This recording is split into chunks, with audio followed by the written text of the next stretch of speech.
Hello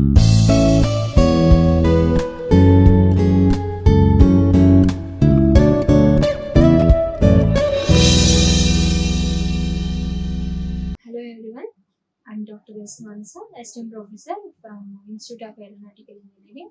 Today I'm going to discuss about the topic gender inequality and women's empowerment. So, as in the previous slides, we have discussed about the inequality, how what are the kinds of inequality we have, and then today we are little more into the points, the statistics, how the men and women are treated, and what are the phases they are uh, encountering in the societal problems.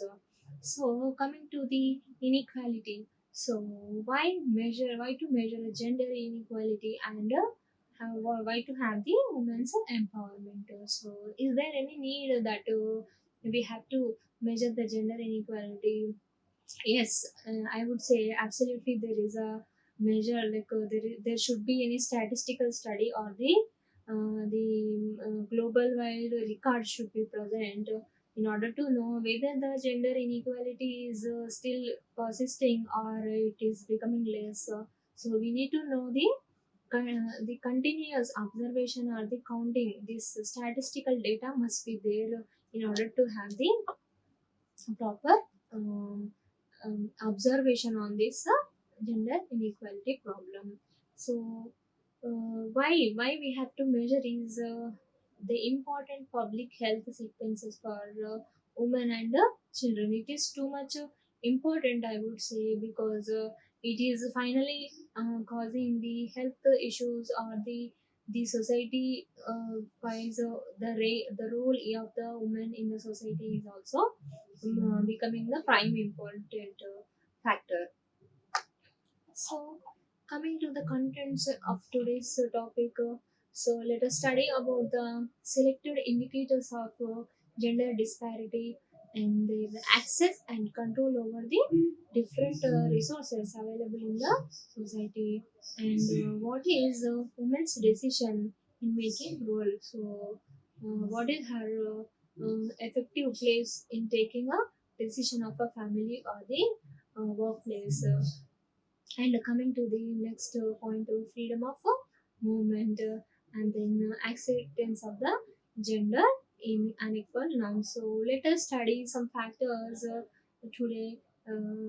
This is all the statistical the data of the all different factors. So today we are going to deal. So coming to the gender disparity in case of literacy, what is the disparity or the unequalness, disparity or the inequality of the gender? So let us study how it is happening. So coming to the factor from the age of 15 to 49, so the number of what is the rate of literacy rate? If you can see the male which are getting educated, the literacy rate of men is 78%, whereas in case of the female it is only 55%. So, what is the gender disparity or unequalness here is 29%. Coming to the particular age of 20 to 25 years, so the number of male persons who are getting educated, it is about 84%, and the female, this which is the important age of higher education after the plus one or the plus two. So how many male or the female are going for the higher education? So this is indicating here the number of female candidates are 64%. So there is a lot of difference here. If you can see, it is almost 23% of the gender inequality you can see. So that means that only half of the members, half of the female female members are going to the higher education. So among the people who have studied, so who are getting studied, so like if you have taken this count as 100%, among the 55 women candidates, only 30 or the 32 members are going for the higher education, so which is very very less number. We can consider that number of female candidates who are going for the higher education. So here only it is indicating that most of the families or the cultures or the religions not allowing the female candidates to go to the higher education, either because of their the situation or the class of the family, either they are lack of money, or we can say it is maybe due to the poverty, or some customs, the religion customs are not encouraging women to go for the higher education. So these may be the factor. And the next one is the societal factors that won't allow the most of the women to go for the higher education. So these may be different factors that are allowing that is acting as a barrier so to not to allow the female candidates to go for the higher education. So coming to the age of 15 to 19, which is the age of the transition stage from the school to stage from the school to the just the intermediate or the plus one plus two studies. So the number of male getting educated or the literacy rate in this age group is 89%, whereas in case of the females it is only 74%. So the disparity or the unequalness in this teenage is 17%.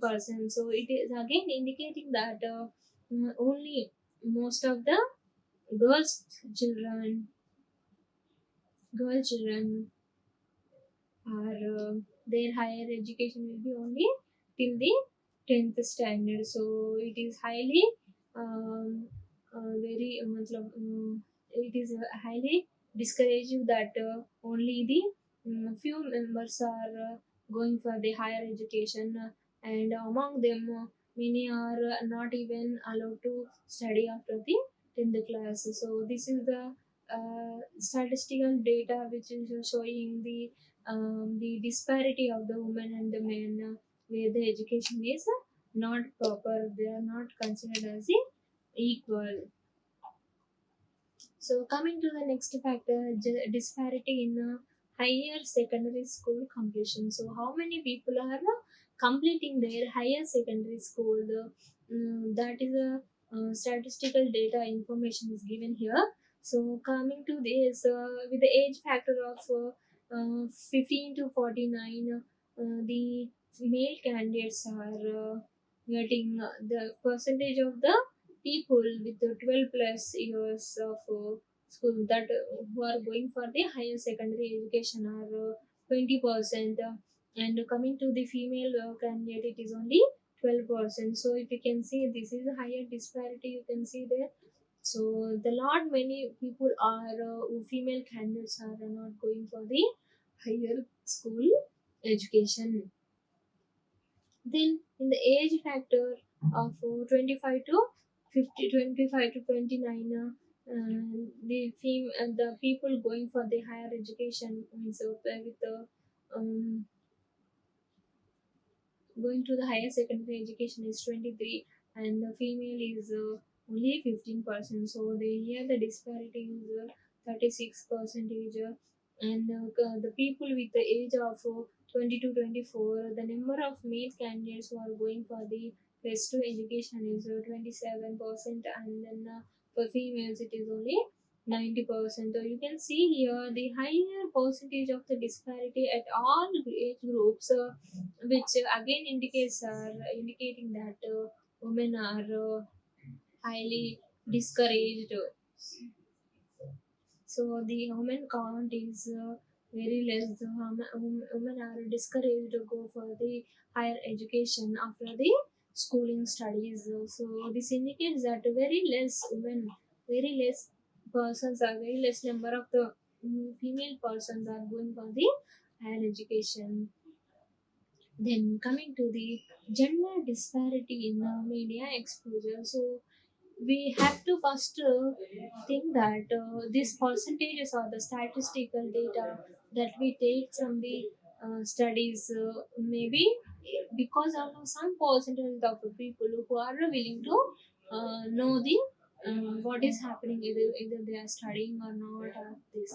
But we should also note that there are many people, many cases which are not into the counter, that they are not exposed, though they are studying or not, they are not counted. So there are many people who are not counted, and that means that they are not exposed to the media or the data.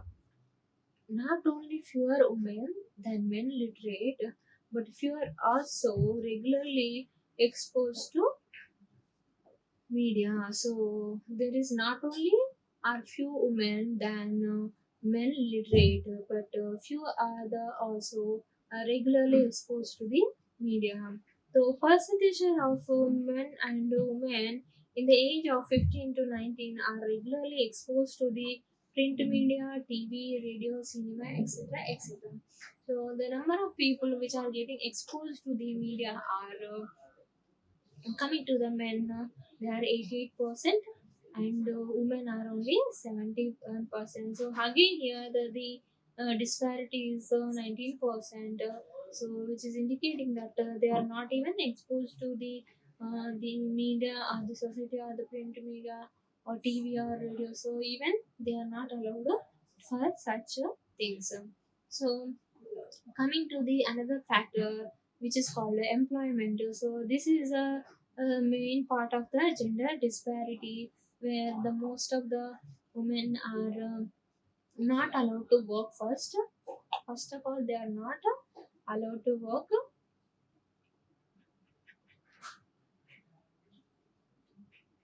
though they are allowed to work. Again there is a disparity or unequalness. They are treated less. So this happens very much in case of workplace or the at the time of employment. So let us see the statistics. So if we can see the number of women and men who are employed. So coming to this is women. So the number of women that are getting educated is only 43%, whereas sorry, the number of women which are who are getting employed is only 43%, whereas the number of men which are working are 87%. Then coming to the next thing is the employees which are employed for the cash. So it may be the may not be based on the your education, but for the sake of gaining money. So the number of women who are working for the cash or the amount or the money are only 29%, whereas the men who are working are 79%. So the if you can see here, there is a lot many lot of difference between the men and women who are going for the workplace. So among the age of 15 to 49, if you can see the statistical data by the age, men are two times as likely to be employed. So twice the women, the men are likely to be get employed, and men are 2.7 times likely to be employed for the sake of getting the amount or the money. And among the employed one, 64% of the women are there, and 91% of the men are earning the money. And female share of the population employed for the cash in a non-agricultural occupation is only 22%. This indicates that though if you are going for the work, most of the women who are carrying the work is mainly the agricultural field.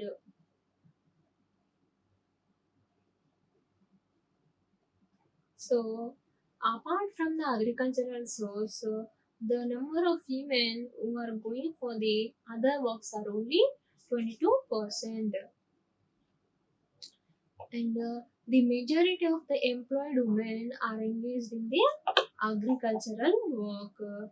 So let us see what type of the works they are getting distributed. So if you can see the occupational distribution in percentage wise, then the type of work they are carried out. So women and men, what type of the work they are carried out. So professional work, it has been derived from the statistics that the equal number of men and women are carried out the professional works. Then coming to the profession of sales, only 4% of women are involved in the sales, and whereas 14% of the men are involved in the sales. Then coming to the service, so when we hear the name of the service, we suddenly get recollect that the women are much involved in the service kind of the work. So caring or the service kind of the work is mostly carried out by the women. So if we can see the percentage of statistical data, 7% of the women are involved in the service work, whereas only 5% of the male candidates are involved in the work. So coming to the production type of work, production is to get on or the high productive value. So higher percentage of the men are involved in the productive part of the work. That is nothing but the 37% of the men are involved in the production, whereas only 22% of the female candidates are involved. Then coming to the agricultural work, if you can see, a very huge count of the women are involved in the agricultural work, that is almost 59%, whereas only 33% of the men are involved in the agricultural work. So if you can see here, there is a huge number of count where the females are spending their much time, but which is not counted as their professional work.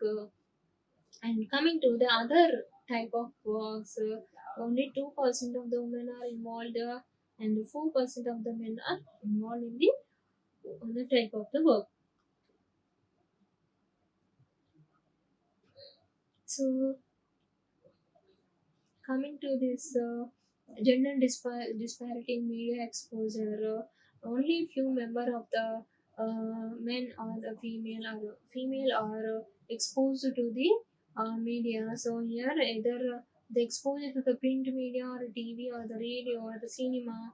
Coming to this ratio, 88% of the female male candidates are involved, and only 71% are have the allow or the access to get exposed to the print media, whereas the gender disparity here also is high. And then coming to the next thing, does employment empower the women financially? Whether this employment is really empowering the woman financially, so that is the question. So this national food and health survey has conducted one survey. They have asked a few questions to the people, men and women, and then they have found out what are the answers they got from both. So these people have asked married employed women and men who have control over their earnings and who control the spouse earning if means both are working. So they have asked such kind of questions to the one set of population, and they got the replies saying that 20% of the employed married women said earned at least as much as their husband. So they are as equal as the pay of the husband. So both are earning same amount of the money. So this count is almost 20% of the population is having the equal payment for the both the men and the women. Then coming to the next point, 24% of the men with an employed wife said that their wife earned at least as much as them. So 24% of the men told that their wife is at least as much as them. So both are almost equal, both men and women. Then coming to the control over the woman's earning as reported by currently married women and the men. So if you can see what is the ratio of the control over the earnings of both men and women. So women's report about their own earning and this men's report about their wife's earning. So they are saying that 24% of the women are saying that the main part of their earning is only wife. And then coming to the next factor, and who will means who will spend the money or how they will spend the money. So 50% of the females said that both husband and wife jointly use the money for the their expenditure and then for the etc saving etc etc. And 15% of the women have said that mainly husband will take over the earnings of the women, so they will take care of the her money also. Then coming to the men's report, this is a men's opinion on the wife's earning. So, 20% of the men said that the mainly wife will take care of her own earnings, and 63% of the people they spend money together, and for as a wife and husband they together use for their expenditure. And 16% of the men revealed that this is husband will take care of the husband will have the hold about the wife's earnings. So this is what the statistical data that has been known from the set of the people. So then coming to the next version, are some women more likely than others to not participate in use of their earnings? So is it so? Is it happening? So some women are more likely than others to not to participate in use of their earnings.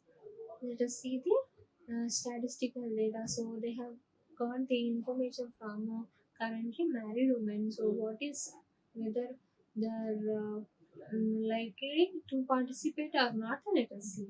So 15 to 19% of 15 to 19 age group, they are saying that 39% of the people not participate in use of their earnings. So that is means they are not involved in spending their money.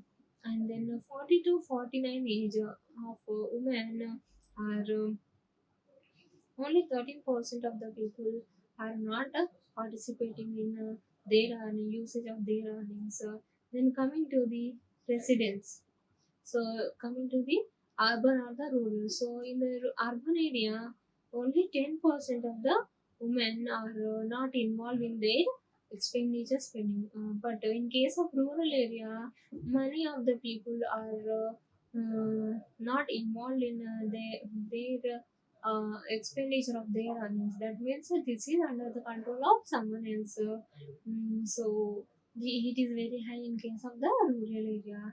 So coming to the education means in case of uneducated people and the educated people. So 20% of the uneducated people means without any education, their earnings are given to the spouse or the family members. So if they are not involved directly to take the means, to spend their earnings, so only 6% of the people who are education, that is 12 plus means people who got educated. So only less people have not participating in their expenditure.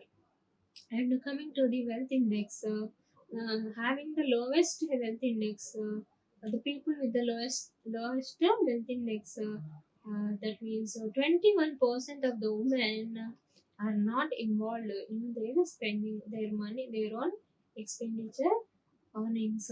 But whereas the people having the highest wealth index, so only 8% of the people are not likely to use their own earnings. So this is the ratio. So if you can see the age people with with low age, means at teenage, though they are earning, though they are not having the freedom, means they are not taking care of their own expenditures. So instead, they will give their money to someone else, either father or the family member, whatever. And coming to this in rural areas, most of the women are given their money to their family member, so that he or the family member will take care of the complete expenditures. So and most of the non-educated people are giving their money to the family member. So coming to the next statistical study, do married women have the access to any other financial sources? So let us study what women have told in this. So number of participating decision on how husband earnings are used. So after getting married, the married woman, whether she is participating in the decision on how husband earnings are used. So 68% of the people are participating in the decision taking, how husband money is spent, and have money which they can decide to use. So do they have the individual money to use their own purpose? Is only 45% of the people have that much of freedom that they can spend some amount of the money for their purpose, and have the bank or the saving account that they themselves will use. So only 50% female married women can have that bank account, so that only they can use. So this is very less amount, and have taken loan from microcredit program, so it comes only 5%. So like if the husband is financially earning, and then wife is taking the on this decision, is so having taken loan from the microcredit program, is only less percent of the people are taking the loans on husband's money or etc.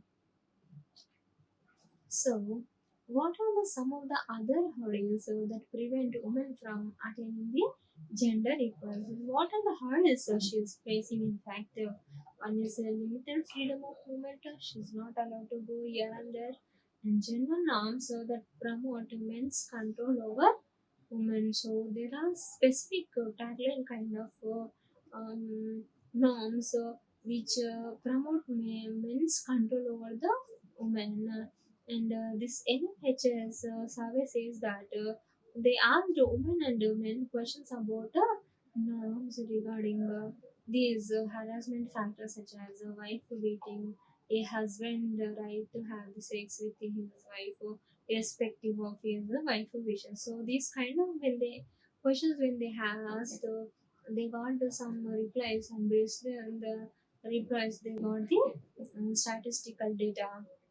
So coming to the education, employment, or wealth do not ensure that the women have money that they control. So though she has the education or the employment, or she is perfect in having some means they have good amount of the money, but it doesn't make sure that women have money that they have control over which. So the percentage of the women in the age group of 15 to 49 have money which they cannot, they which can decide how to use. So let us see the statistics, how the woman is deciding her money to control over different things.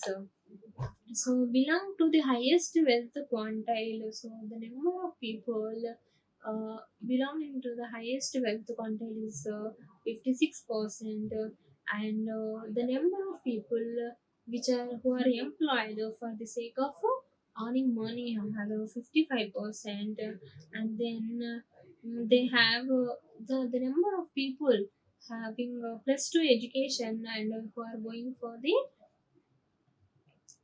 employment are 60%. So the percentage of women who have money which they can decide to use. So have 2 plus years education. So the number of people who are planning to get educated for the higher education. Thank you. Like, share, and subscribe. Hit the bell icon for more updates.